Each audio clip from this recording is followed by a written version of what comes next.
Welcome to Journal of a Medical Intuitive. I am your host, Dr. Jennifer Lisa Best. This is episode 15, Learning from the Coronavirus. Again. It's been a while since I've asked my guides about the coronavirus, so in a recent transmission on January 26, I decided to ask them for some new information.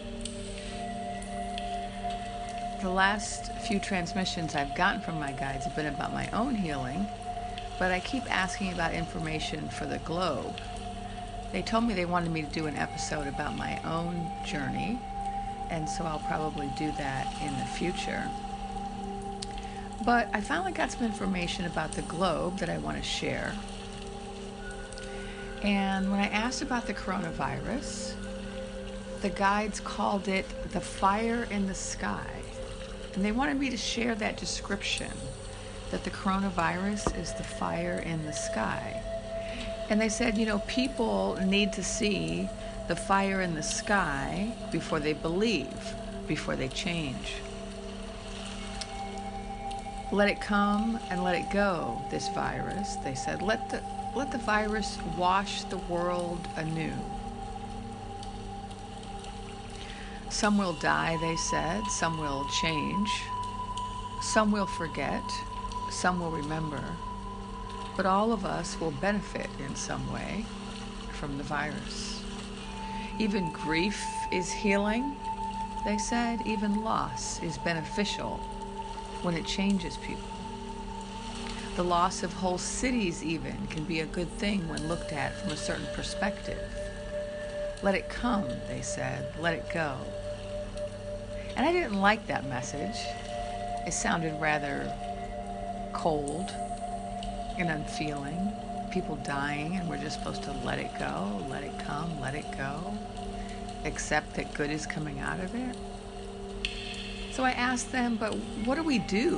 What can we do in the face of so much loss? What can we do?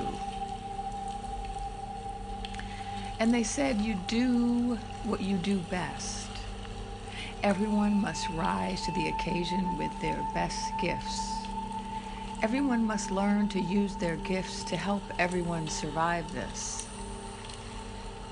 That's how it is on a sinking ship. That's how it is in a hurricane.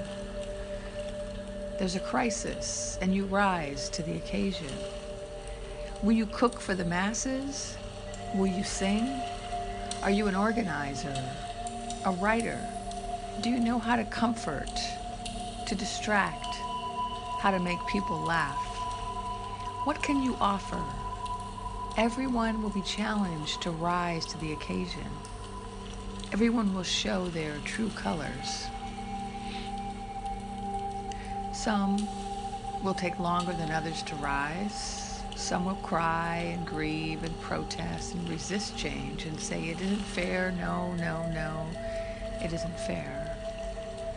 And others will rise, find their place in the maelstrom and do their bit. And together we will come through it. We will come through it, emerging better than we started. Just you wait and see, they said. People won't believe this, they said, but just you wait and see. Tell them just you wait and see. We can get past the bullying and victimhood stage of our history. We can move past this stage. Some of you may recall in an earlier episode that the coronavirus told me that he came here to help us address our tendency to engage in bullying.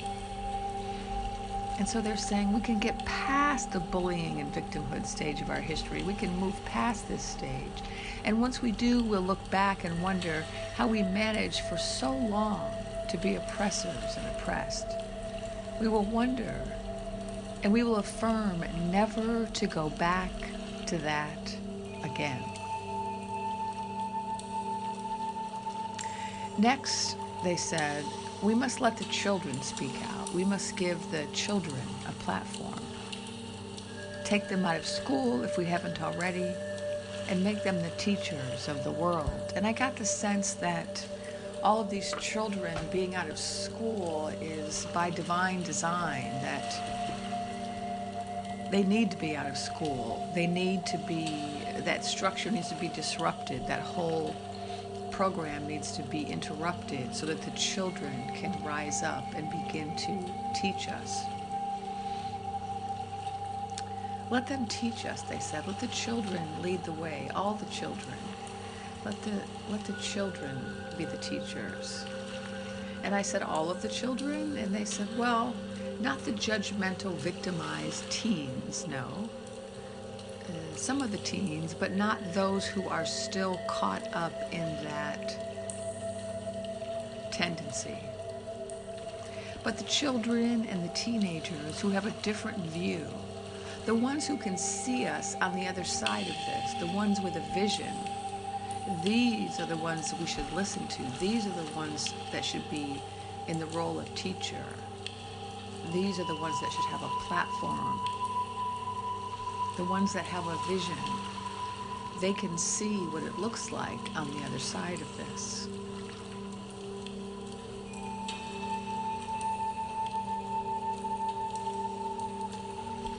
And they reminded me also of what they said months ago about the animals. The animals have been speaking much more to humans since this all began.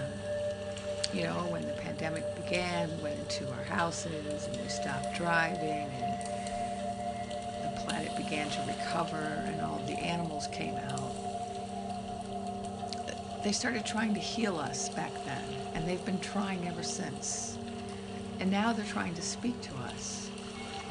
But, you know, we're not listening. The humans, the adult humans, are afraid to listen to the animals. And we're afraid to listen to the children.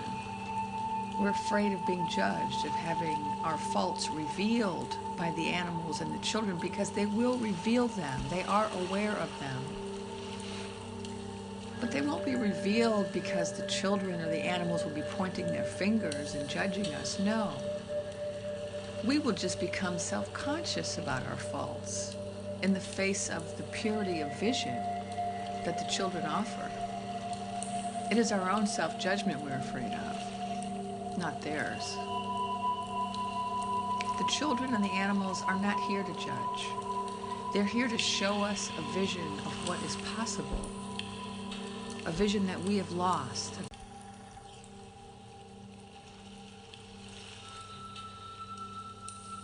Thank you for listening. This has been Journal of a Medical Intuitive. Please follow and like the podcast on Podomatic or Apple Podcasts and share with your friends.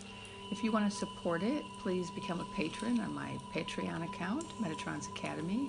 You can also follow me on Instagram at Spirit Teacher. Thank you.